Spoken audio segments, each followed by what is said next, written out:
Hello, hello, hello, and welcome to the Drag Race RuCap here on reality TV RHAPups. I'm your host, Liana Boraas, and today we are wrapping things up talking about the finale of RuPaul's Drag Race All-Stars Season 8. We have a crowned winner.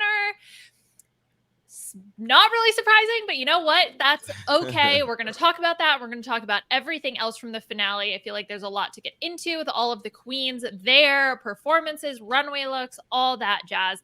So let me welcome in our panel here to help me break everything down. First, Aman Adwin. Aman, how are you? Fantastic. Another season under our belt. We did it. And yeah, not the most surprising outcome, but hey, it is what it is. Yes, it was a season of Drag Race. That happened. And our panel would not be complete without Beth Dixon. Beth, how are you? I'm doing great. I decided today to wear my little Puppers celebratory shirt because we are celebrating the end of All Stars 8. And I think at the end of the day, it wasn't a bad season.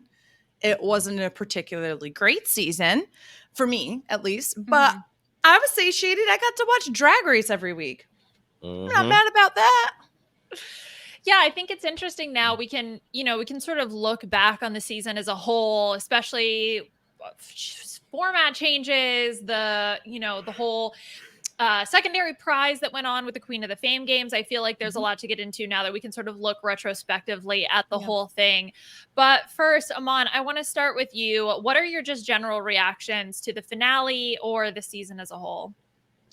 It was sort of like we kind of expected as much to happen. I feel like I really enjoyed that all the queens came back and sort of like had one last chance to showcase their looks and their talent and everything. It sort of felt like a nice big old family reunion, I guess. But I mean, yeah, like it was good. It was like look, it was a very heavy-handed season towards Jimbo, and rightfully so, because the bitch slayed this damn competition. Like it was insane. Like she really, really did a good job. The only problem with that is that it just takes the intrigue away. So, that's the only gripe that I have, but no other complaints as far as the season is concerned. I feel like it was good. I feel like it was okay. This isn't like a top 5 all-star season for me by any means, but I'm not mad about it. Whatever. Yeah, I feel similarly. I was actually thinking to myself that this season and season 15 are very similar, and that we had 2 seasons that I feel like did a better job at celebrating drag, kind of just in general, and like celebrating the queens in a way that like we've been kind of saying for a long time. Like, for All Stars in particular, it'd be really great if like, these queens who are spending not hundreds. Well, maybe some of them are spending hundreds of thousands. I actually think Jimbo did spend hundreds of thousands of dollars on her looks and everything. But at least tens of thousands of dollars to come on the show, give them the chance to really showcase. So with the Fame Games getting like a little bit of a runway from each of the queens at the end of Untucked every season or every week, and then also seeing these queens come back for the last 2 episodes, get the talent show, get the reading challenge, see them support, see them, hash things out, quote unquote. They didn't really hash anything out, but have that opportunity to have more screen time. Those are the things that I really, really did actually appreciate about it. Did it make it feel a little bit like a filler queen moment? Yeah. But you know what? I'm not mad at that. So I like that. Filler queen. Joey J realness. But no, I think it was, I liked it. I'm with you, Aman. I would probably place this. I would place it on my rankings of All-Stars seasons, like 6th out of 8. Only ahead of All-Stars 1 and All-Stars 5, which I really didn't like those 2 seasons. So there we are. I think that's interesting because by flipping the talent show and then this last episode as well, it did feel like, well, we're getting to see all the queens, but there's no stakes. Yeah. So where it's a fun celebration, but I think the intrigue of the competition element is sort of taken away for those episodes because, Yeah. okay, they're just back to show off what they have, which is great. But then you don't have that sense of like, this matters. And so for a reality competition show, I'm not sure how great that is from the point of view of highlighting what these queens can bring to the table. Yeah, definitely. I love that. So I think there's pros and cons to it. I think also because you get at least a little bit more investment maybe in the queens. But again, because there's no competition, it doesn't really matter. This felt like a fun episode, but yeah, it was are they gonna crown Candy? Like, is there the 5% or 2% or 1% chance that that's gonna happen? So the anticlimactic ending of Jimbo being crowned, and for me, it was the tic tac chit chat that really gave it away when RuPaul says, "I'm your biggest fan." I don't know why, but in that moment, I was like, okay, yeah, Candy's definitely not. I know. Yeah. I like how they then tried to like pose it with Jimbo being like, I don't know. She didn't tell me she was my biggest fan. What does that mean? I was like, it means that you're winning, Jimbo. Like, don't worry. Well, and then it was funny. She's like, I'm your biggest and only fan, Candy. Now that's shade. And I think it was also when they, they're giving the critiques at the very end. And I think RuPaul didn't say I'm your biggest fan. She like changed the language also to be like, I'm one of your big fans, or like, I am a big fan of you. And I was like, this is very interesting. I am into this. But yes, so we have a tic tac chit chat. We have a filler segment with the pink furry box with just money being handed out left and right, which give the queens more money. I don't know why it had to be a segment. But so I liked that. I like that everyone sort of like had the opportunity to go home with a little something, but it also sort of seemed like, because I won't knock that, but I'm like, like the whole it felt like they were like, we're gonna like, produce how this this Fame Games ending is going to happen. So let's just go ahead and give everyone some money because we know that we're going to go ahead and just force whatever we want to happen. Naysha Lopez said as much during the Roscoe's viewing party. She said that she really felt like, and a couple of the other queens felt the same way, that the multiplier thing, I mean, that was cute or whatever, but it really just ended up meaning that nobody's votes mattered. Like if you if someone got 3 times the amount of someone else, like no matter what was going to happen, that person was always going to win. So she's like, I felt like it was kind of disrespectful to us. She felt like it was disrespectful to the people that voted. And I think it was like, what was you, Liana, that figured out that like this voting thing was like not even a thing? Like the website was like, it was like, yeah, I mean, you could bot it to hell. So there was like, what a mess. The 3x multiplier too, like, dear Lord. I mean, they kept showing a lot of Lala Ree in this episode. So I was like, oh, she's definitely winning because the combination of the 3x. That to me is like, honestly, maybe the biggest misstep of the entire season was to do a 3x multiplier. Because like for someone like Darian Lake, who may have stood a chance, like it was like impossible with a 3x. And James definitely would have stood a chance, but she only had 2 times rather than 3 times. And I think that I mean, I wouldn't have been shocked if the top 3 vote getters were Darian, James, and Lala. I was shocked that Jessica didn't win. I thought Jessica had it in the bag when Lala but that 3x, Aman. Yeah. The math don't lie. That means that Jessica's fans would have to turn out 3 times the amount that Lala Ree's fans were, and like I mean that's just such a insurmountable, I just also want to know if they did film like every single one of them winning, like how did that work? Because that clearly was filmed a year ago. Yeah, they had to. I wondered that too. Because Naysha, you gotta spill some tea on Roscoe's when your contract goes off. Because I would like to know. Because I would love for her to be like, no, they only filmed Lala because she got it 3 times, and like we just were like, well, no one's ever gonna know the votes anyway. Like, jeez. But I guess they would have. That's interesting because like the votes were live, right?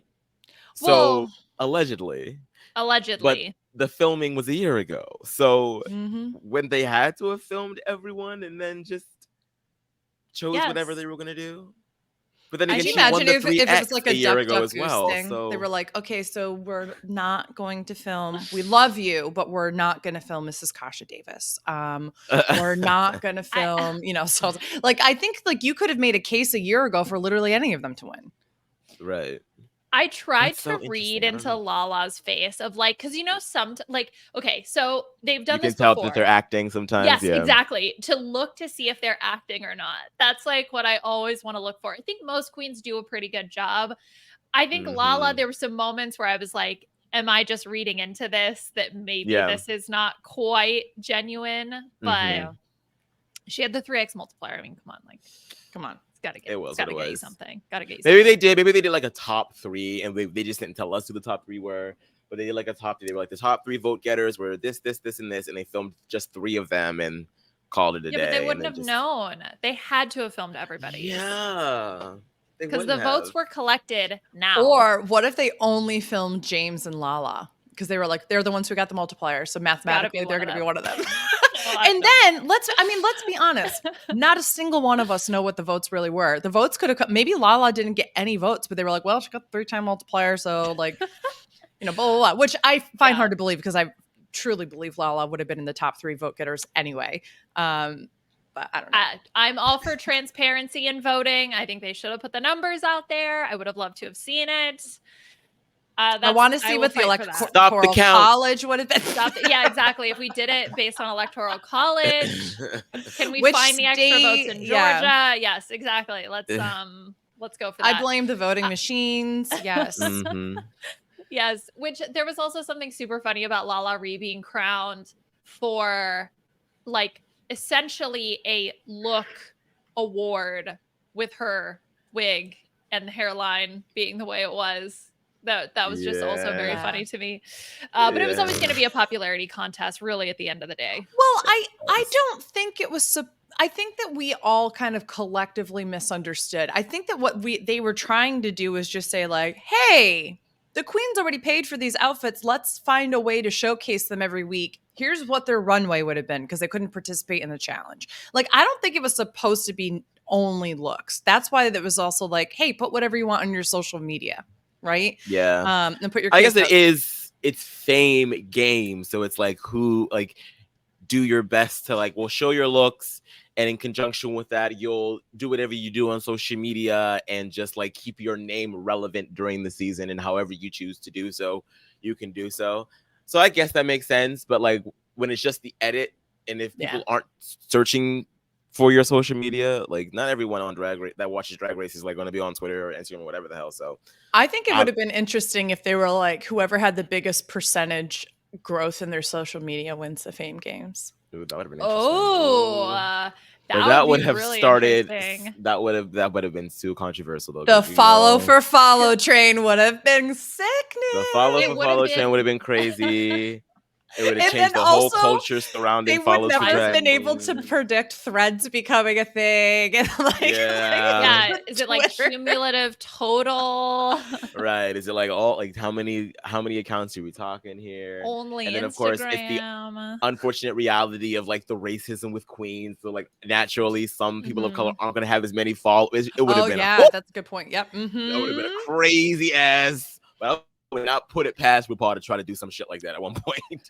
Honestly, though, what a great conversation to put on a national platform rather than just have Twitter people being like, hey, Queen's Color don't really have as many followers here. Let's put this on blast. It would have put a spotlight on it, that's for sure. I mean, also then there's a bias of the queens who just didn't have a lot of followers to begin with. The percent, so they have to catch up. Change. So for example, Jessica Wilde, she was on season 2, right? So maybe a lot of newer fans aren't necessarily following her on social media. She gets a huge percentage boost. I'm pretty sure someone keeps track of it on Reddit. I'm trying to find it. But Anyway, that's our hypothetical world. Let's get back to the issue at hand, or the topics at hand.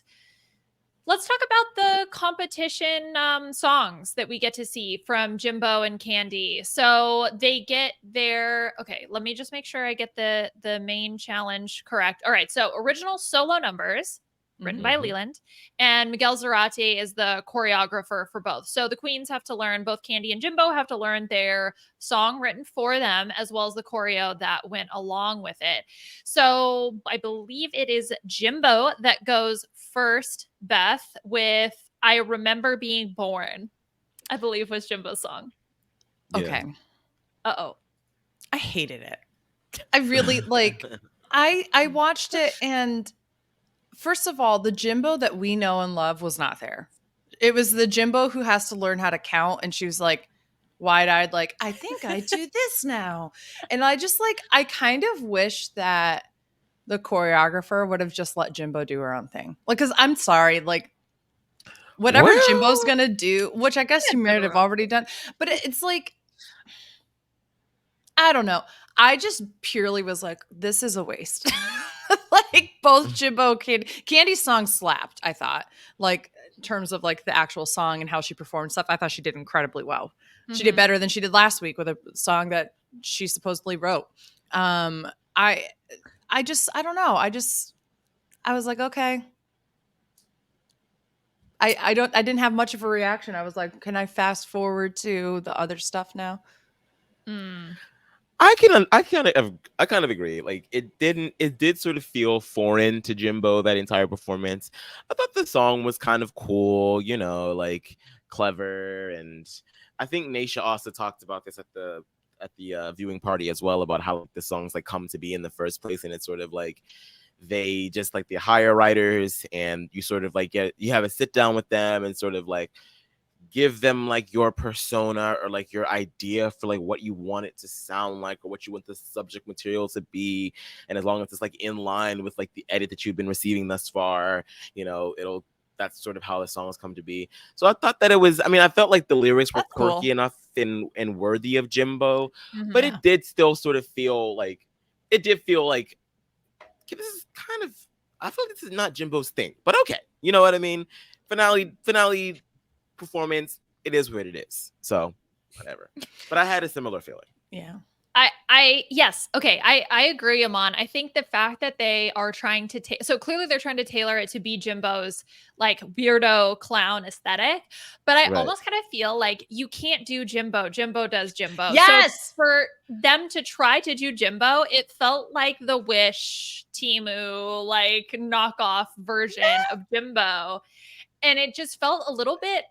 It feels weird to say I Remember Being Born, but sterilized in a certain kind of way. Yeah. Of just a little bit awkward.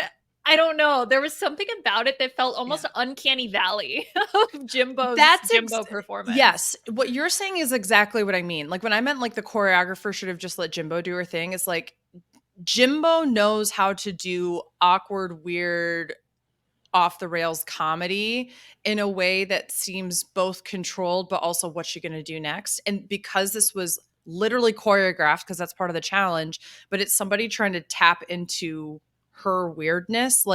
It just came off awkward, not in the way that Jimbo would perform it. It came off as awkward because Jimbo's trying to fit the idea that somebody else has of her drag. Well, so funny that all the people the backup dancers were in scrubs. I was like, that's kind of weird. Yeah, they were part of the team that helped deliver Jimbo. Yeah, that little detail I thought was really funny. I feel like that's something too that Jimbo would have come up with. So there were, I think there were some hits there, but yeah, Miguel, to go back to Beth's point, Miguel even says look, Jimbo can't dance, which is okay, at least you recognize that, but Jimbo is a storyteller. And so Miguel tried to pick moves and things I think that would have fit Jimbo's storytelling, not necessarily the dancing part. So I think that was a good approach to take. And I can't necessarily fault him. I think the only other thing that you could do is be Jimbo, what would you do? Right? Tell me your interpretation of the lyrics if you were to dance, then take that and then maybe flip it a little bit to make it a little bit more dancey if you want to. But I think that's the sort of only approach. Yeah, it was fine. It just felt like knockoff Jimbo. So I was just it's fine. Yeah. Candy's, I really liked her song as well. I think she did a good job. And, I've been really paying attention to her lip sync now that we've, or her, critically her analyzed. Mouth. Yes, now that we've been critically analyzed. I think she nailed it. I think she was actually more on point than any other lip sync that she's done this season. I 1000% agree. I loved the look too. I loved the general vibe of it. It did feel a little bit stronger than Jimbo's, but once again, it's not entirely their fault because they're not in control of what the song ultimately is going to sound like. But yeah, I feel like I was definitely like along for the ride a lot more with this one, and I feel like she was like really feeling her oats. Like I feel like there was like still a piece of Candy, rightfully so, that was like, I can still win this. Like, yes, I chose Jimbo to stay with me here. She has 4 fucking wins. But bitch, as long as I like do my damnedest, maybe I can still get it. Because I mean, she had that same confidence back when she was in Final 2 for season 12 or 13? 13. Yes. Yeah, 13.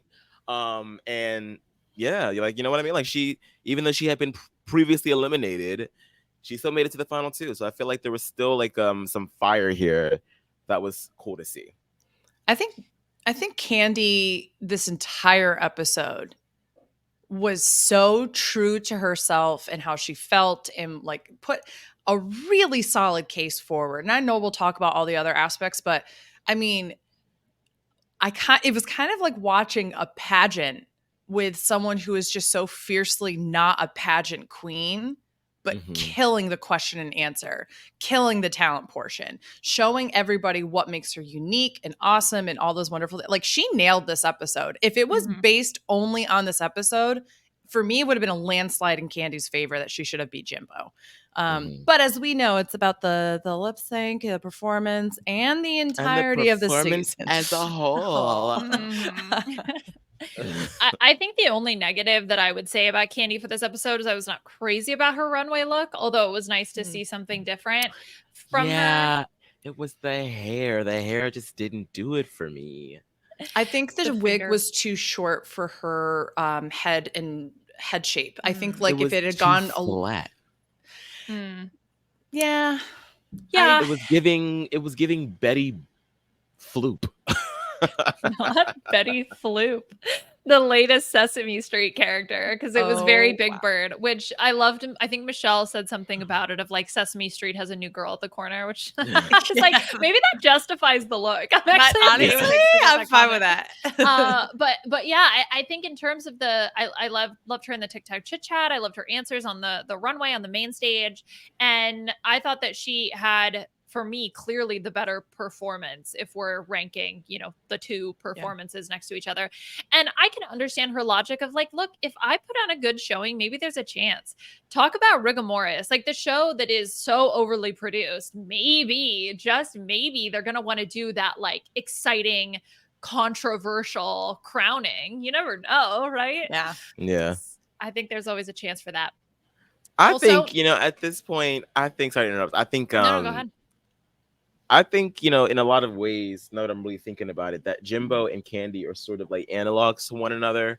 And I feel like this definitely is not the last that we're going to see of Candy Muse. And I would not be surprised if she ends up winning whatever 3rd season that she's going to be on, just how Jimbo just did. So she'll be on Canada versus the world too. Or UK versus the world or whatever the hell. 7. She'll be on it and she's going to win. So she's going to be the new Jujubee. That's what I think. Really? Yeah, that could be. RuPaul loves her, right? I don't know, but not enough to give her a crown. Like I think that's what's so. I think that's like unfortunately her destiny. Oh, I hope not for her sake. Destiny. I mean, she's gonna have a great career regardless. Never the bride. She'll be booked and blessed. I think I'm not concerned about that for her. The one last thing I want to say about her song is like, maybe it's because of all the labor movement stuff going on right now, which by the way, 100% support. But I love the idea of like, don't pay me in jokes because that's not funny. Pay me in money. I really love that of like, don't pay me in compliments. Like, pay me. I don't want a pizza party. Pay me. Anyway, so pro labor movement, Candy, let's go. All right. What else? Where do we want to go next, Aman? What's the next thing that pops into your head when we talk about this episode? I mean, what else happened? They had this. RuPaul performed a little something, a little body roll here and there. Okay. Oh, here comes Beth about to talk so much shit again. Beth always talks shit. I have to. Someone this past week was literally like, how would RuPaul do on RuPaul's Drag Race? And I was like, well, God help RuPaul if she ever goes into the bottom 2, because there's no way that she wins a lip sync. She doesn't convey any emotions. I did die a little bit when they were doing like the ASMR stuff at the beginning. I was like, oh my God, we should have done that. Was our idea. They stole our idea. But I thought that was funny. I also I loved RuPaul's American album. Like that was really good. That came out around season 10. I am American. I used to work out like you wouldn't. I was doing like couch to 5K, like jamming that album, you know. But I don't know, ASMR Love or whatever that song is, like doesn't do it for me. And I actually thoroughly dislike the song that they keep like at the end of the episodes when the queens are holding the like register to vote signs. I really don't like that one either. And it was like, it's been this song for a long time.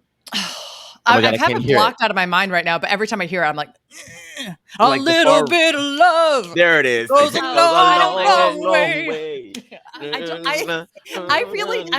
Can you feel the love? I don't like that one. I don't, and it's just like annoying every time. I don't watch it anymore. I just stop watching. You're like skip. All right, I know who's gonna watch.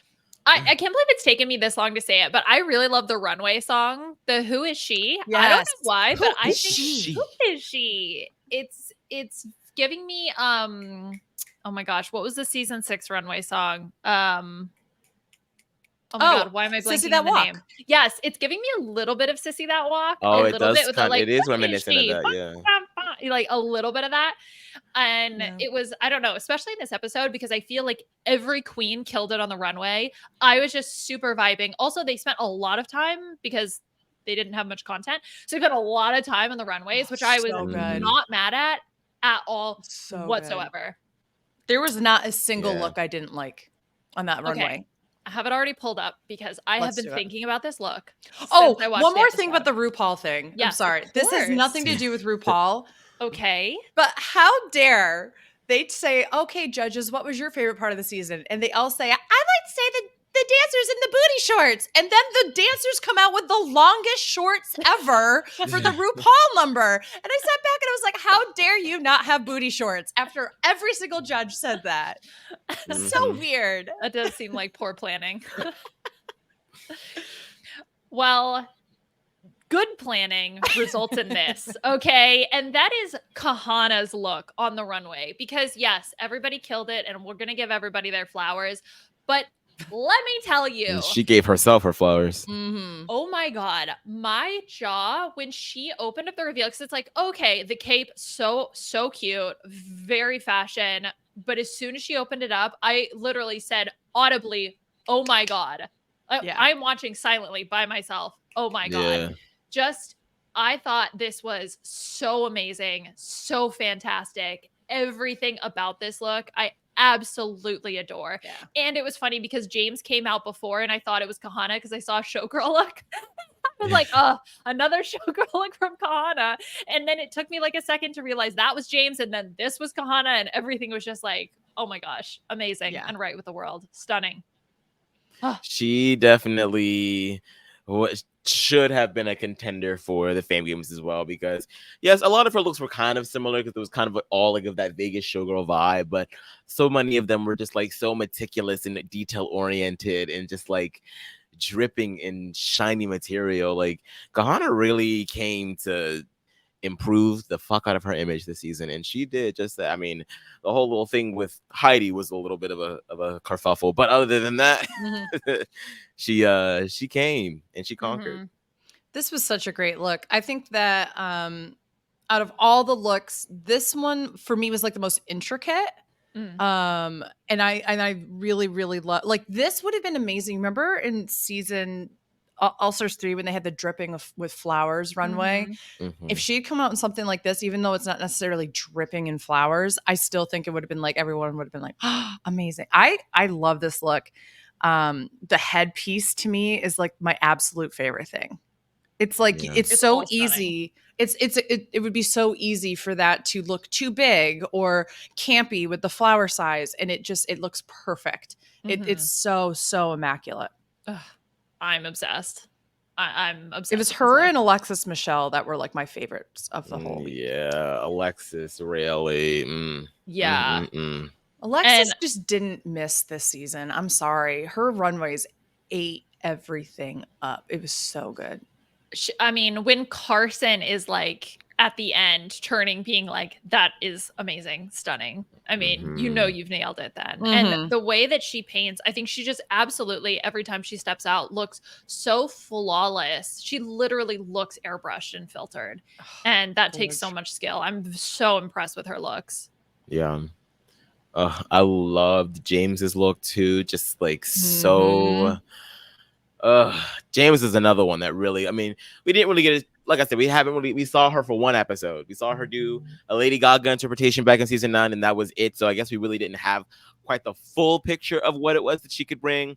But I feel like, yes, she brought us more of the 50s pinup, but also gave us some moments like this last one where it was just a little bit more elevated and high drag, and just, yeah, I'm a James fan. The whole headpiece, also absolutely gorgeous. I love this color on her. I think she looks amazing. She looks so good. She looks so good. And I love, it kind of reminded me a little bit when she did it's not anywhere near the same aesthetic or anything, but I loved when she did the like homage to her Mexican heritage look with like the big headpiece and everything with that too. So I felt like this was like, take some elements of the drag that we've seen, you know, take some of this like classic film beauty and then combine it with a little bit of like the cultural beauty that she's brought and then kind of throw it all together in Vegas. And I was like, that's actually like kind of so smart to say, what are some of the things I'm going to do? There's like little references almost like to various different pieces that she's worn. And I love it. It's a different silhouette for her too, which I loved. It was really great. Yeah.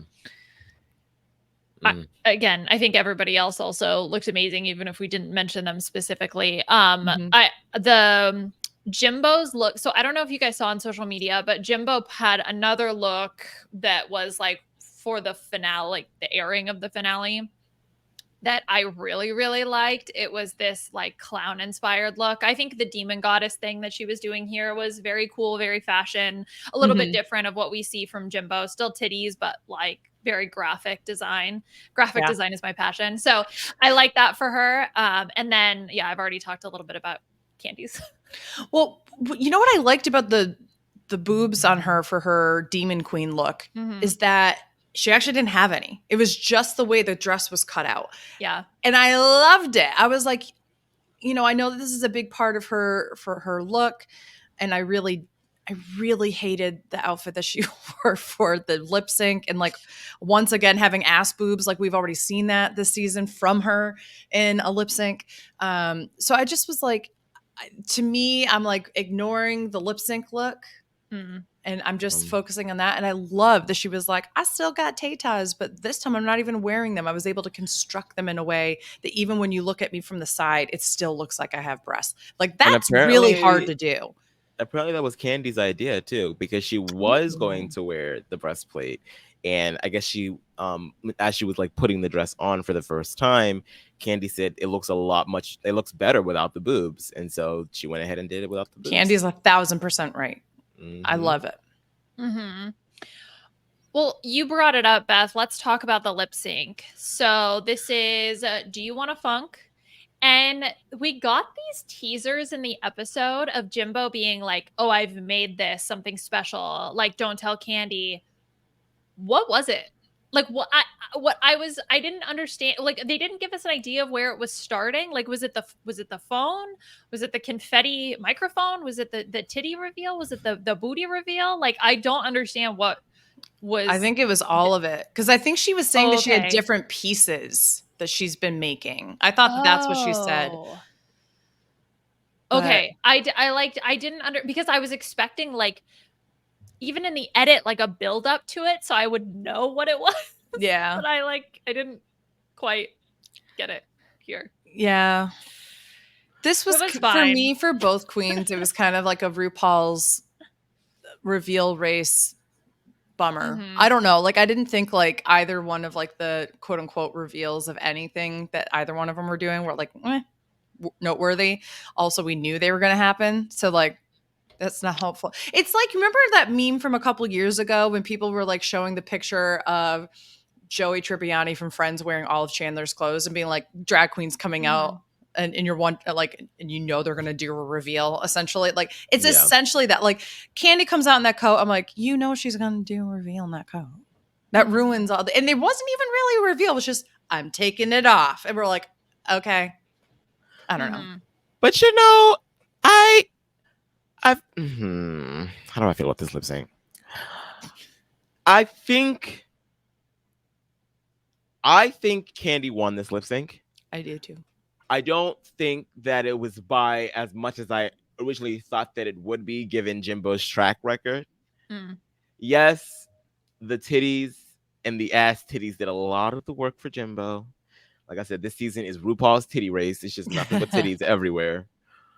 But I mean, I didn't mind like the whole reveal of it all, like, because it was like we knew that it was gonna happen, but I feel like it wasn't like pretentious either. You know what I mean? Because some reveals you're like, okay, girl. But these ones just felt really much like, okay, obviously she's going to reveal the boobs. The ass titties were, that was a surprise to me because I didn't expect those. So that was fun. But everything else, like, I mean, yeah, it was what it was. I kind of enjoyed the intensity that Candy gave more so than just like the tiggle bitties that Jimbo was giving. Yeah. I'm with you on that.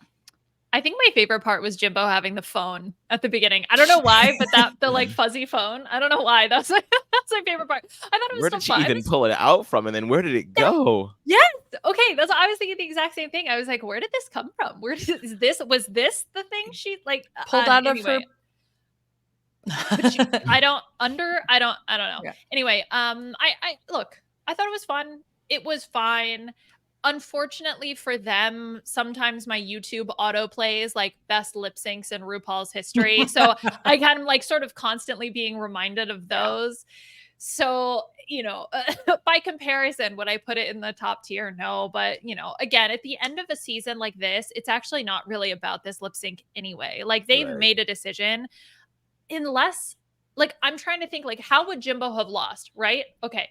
What would Jimbo have had to have done, or what would Candy had to have done to change the outcome of this season? And I feel like Jimbo refuses to participate. She quits, right? Like, is that the level that we would have to go she to? So it doesn't completely really matter. bombs the hell out of this lip sync. She falls flat on her face and just stays down. I don't know. I have a feeling that even if they did do that, though, then they would just they would just redo it.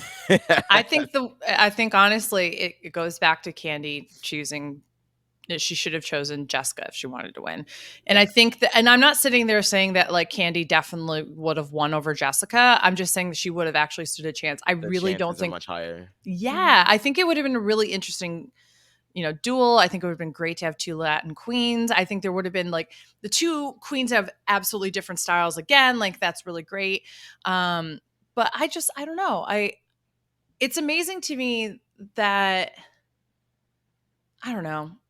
As I think about this season, I'm like, what am I going to remember the most about it? And I think I'm going to remember Jimbo. I think I'm going to remember, like, just like how. I remember Heidi quitting and all of that. Heidi quitting. Jessica. Yes. In the improv challenge with the tacos. The carne asada. The guacamole. She left her ETB card. And she loved Taco Tuesday. And that's really expensive. So I know she never gonna leave. And that was weird. That was weird to me. Yeah, cracked out Shirley Temple. That's probably on my highlight list. So pretty much everything from like the second half of the season. Yeah. Well, a little bit of tea also from Naysha about this. Apparently, the song. Yeah. So I guess I forget the first half of this tea that I'm kind of fucking it up as I'm spilling it, but something along the lines of like they had to submit songs that they wanted to perform to at least at one point. And Milkshake by Khalees was one of the songs that Jimbo had submitted before the season. And then at the last minute, production decided to switch the song from Do You Want a Funk to Milkshake. And Candy flipped her fucking wig. Yeah. Good for her. Not doing this. Like, if y'all want to crown Jimbo that bad, then just go ahead and crown her. I'm not giving you a finale. I'm not going to stay here for this. Like, yeah, she was like, I quit. Good for her. Like, call my mom. I'm leaving. Yeah. Mm-hmm. Honestly, I'm Team Candy for that moment. That's amazing. You better recognize your worth and fight for it. Good for you. I agree. And also, speaking of knowing their worth, apparently production was not going to plan on paying the eliminated queens for participating in the Fame Games, and like coming back and like doing all this stuff and like dolling themselves up and giving all their looks. And so Naysha Lopez fought for all of them and said, no, bitch, we're over here. We've spent so much time and money on these looks. You were going to pay us to present them, and got every single one of those girls a check. So that's right, Naysha. Yeah. Mm-hmm. Just so it's just so indicative about like what's been happening in Hollywood now. And this is a year ago, so it's just it's so interesting to me. We're paying you in exposure. Right, like, no, fuck you. Give me my money. Pay me in money. Pay me in money. How you gonna write that song and then not try to pay them? Like, what the fuck? Oh my god. Although I did love Naysha like going for all the screen time she can. Like in the beginning of this episode, she was like, well, James, I feel like other people were stronger. And then the callback during the pink fuzzy box when James was like, well, Kahana's was stronger or whatever the case. She's like, I think I preferred Kahana's body more. No tea, no shade. So good. So It was you know, honestly, it's fun, even with like the Fame Games coming back, like having the talking heads mostly be Kasha Davis and Darian. I was like, this makes me happy. Like, it's good to just have them that, well, I'm so excited to be back in the room with all my girls and blah, blah, blah. And you're like, okay, Kasha, I love you. Like, I was like, oh, that's your Kasha impression. Okay. Yeah. I can hear it. I can hear it. RuPaul. No, I just feel like that's the kind of stuff she says. Oh, man. All right. Is there anything else from this episode that we want to talk about before we sort of wrap things up and end our season coverage? I will say, I mean, I'm very happy for Jimbo. You could tell that this was something that they really, really needed. You know what I mean? You know, like when you see some of these people that win these reality TV shows, and some of them you're like, you can tell they're happy, but it is what it is. It's just like another bump on the road for them. But you could tell this was like a goal, a life dream of his. And I was just really, really happy. And Priyanka sharing that text that she got like the moment that it was announced, and he's like, it was a text from Jimbo. She's like, oh my God, bitch, I did it. I'm finally in that winner's circle. You could just really tell that this is something that he really, really, really wanted. So I'm just, I'm glad that he got this for his spirit. So I think a lot of us were disappointed when Jimbo was eliminated in Canada's Drag Race season 1. Because I think we saw Jimbo as a potential winner for the crown. And then a lot of us were like, oh my God, look at the growth when it came to UK versus the world. And then it was like untimely elimination there, you know? So to see her come and just like absolutely crush this competition and then get in that winner circle is great. Yeah. I think Jimbo's elimination in UK versus the world is the second most devastating, but only because Panginas, they played her like sobbing while the queens are like celebrating on stage. That is emblazoned in my mind of her just where were you when Pangina I'll get you, Rue. And your little dog too. I'm talking about you, Michelle. Oh man. Oh yeah. So yeah, we may not have gotten an iconic elimination line from Jimbo, but I'd rather have her take the crown. I'm happy with it. And I think that when we talk about sort of the faults of the season, of course, we're going to talk about, and we have already discussed this. It was a runaway for Jimbo, but Jimbo just did so well. Yeah. How do you fault that? There was no competition. I mean, it was what it was, you know? Exactly. Like, I think the main critique is always going to be, for me, you just have to put more variety in the competitions. When like the majority of the competitions are like acting heavy and performance heavy like that, some of those queens are just going to naturally do better than the rest. Like, I've kind of felt for Kahana. She was like, another acting challenge girl again. Like, is there anything else? Can you come up with something else? And I feel like we did see a bit more variety in earlier seasons. So if we could just return to that, to give it a little bit more, you know, of a chance for all these other girls, then, you know, I'll be fine. But, you know, it was what it was. It was still it was a fun season. It was a good time. So Yeah. I'm not Great time watching it. And now we're going to be on a little bit of a hiatus until a regular season of Drag Race comes back. Although if you are ever missing your Drag Race fix, there are seasons upon seasons upon seasons out there for every other country, as well as like, I can't even keep track of like when UK versus the world is coming back. I just wait for WoW to email me telling me that there's a new episode out because I can't keep track. But just keep an eye out if you ever need more Drag Race content. Of course, there's Dragula as well if you're ever interested in exploring other elements of drag, and just so much content out there in also general. Camp Wanakiki is like really increasing the production value. Like that is getting really good.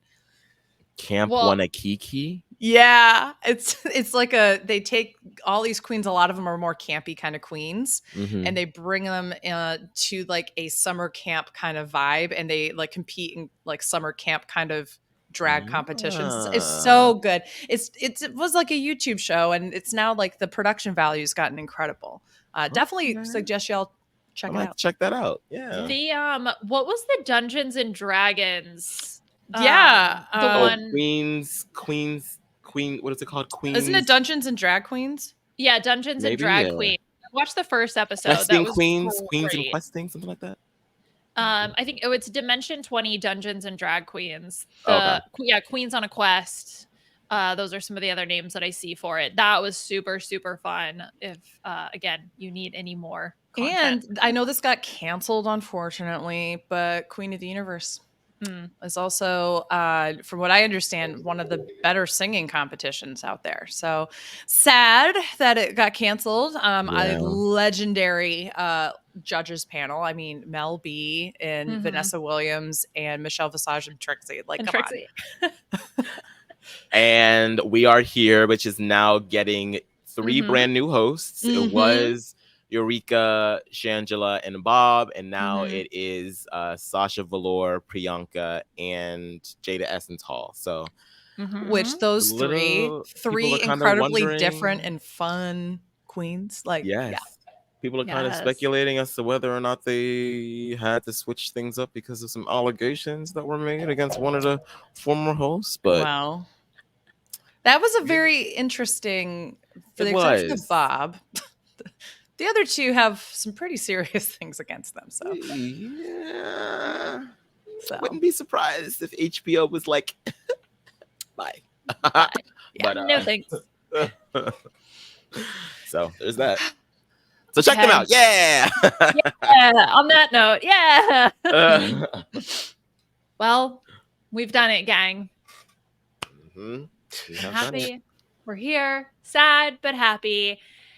Let's say our goodbyes, give any final plugs before we close things out for our 6-month break. Beth, where can people find you on social media? Anything you want to talk about? Yeah, you can follow me at AugustaWind11. And you can also follow me if you're looking for supplemental coverage to your RHAP listening habits for Survivor, Big Brother, all that fun stuff. You can catch me over on My Weekly Meltdown.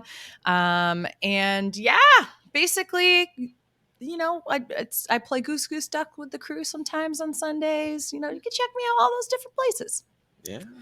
All right, Aman, what about you? You can find me everywhere at Aman Adwin. I'm just waiting for BB25 to start, so you guys can check me out over there once that starts. So I'm excited. That is not that far away. It really isn't. It's like it's sneaking up. Like a week. When a week and a half or so? Days? August 2nd? Yeah, August Keisha's 2nd. birthday? Is that Keisha's birthday? Yes. It's on Keisha's birthday? I I hope they do something related to Kate. Also, I have to say this. Happy Leo season, everybody. From your fellow Leo, I'm very excited to just say we are starting BB in such a blessed time of the Zodiac calendar. You're welcome. I think it's going to be a live move-in. I think there's a lot to celebrate, I guess, with a live move-in, Leo season, Libra's birthday. There's just so much or Keisha's birthday. That doesn't make any sense. Whatever. Leo's birthday. Leo's birthday. Libra's birthday. Yeah. No, was there. I don't. Anyway, all right. Okay. Anyone want cake? Anybody want cake? Okay, you can find me on social media, Liana RHAP on Twitter. Just Google me if you want to find that I'm not using social media right now. So, all right. Thank you, everybody. We are going to get out of here. Thank you to the whole RHAP team for all their help behind the scenes. If you want to help us, you can leave a rating and review on iTunes, or you can just wait until we start our next season. It's probably more helpful then, but I just say it anyway. RuPaul'swebsite.com/drag race if you want to give some finale feedback. So thank y'all so much for listening to us. We will be back with a brand new season in about 6 months time. So thank y'all, and we'll talk to y'all in 6 months. Bye.